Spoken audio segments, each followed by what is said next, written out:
meat and potatoes of all this is valuing your business, right? And that's what it's all about. What am I going to sell it for? And if I'm a buyer, what can I buy it for as cheaply as possible, I guess is the best way I can put it. So give me some of your thoughts on valuing your business.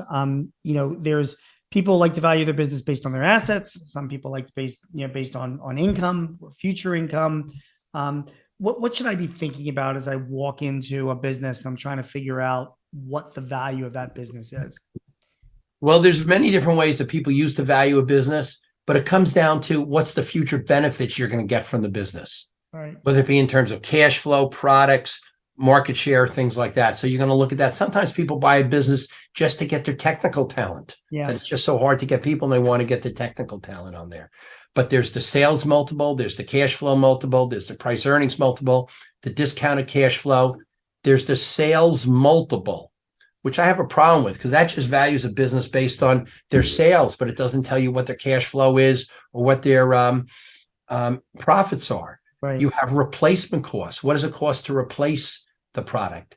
And I also look at another method is that if I look at the business's cash flow, how much of a loan could that liquidate? That's another way of looking at it. Right.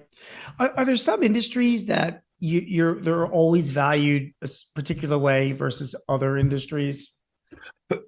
Well, a lot of, for example, tax return preparation practices or tax return preparation businesses are frequently valued based on a multiple of gross. Insurance agencies are a multiple of their gross premiums. Some businesses are based on the number of clicks that go into it, or the number of unique customers that happen. Burglar alarm or security companies, I call them burglar alarm companies, are based on a multiple of annual revenues. Yeah. Yeah, I guess companies that have recurring revenues, they tend more towards a multiplier of what their revenues are. Sometimes cash flow, sometimes profits.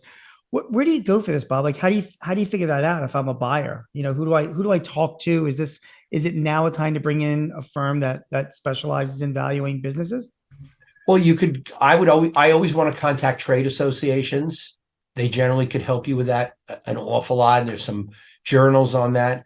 But ultimately, it comes down to what are your future benefits?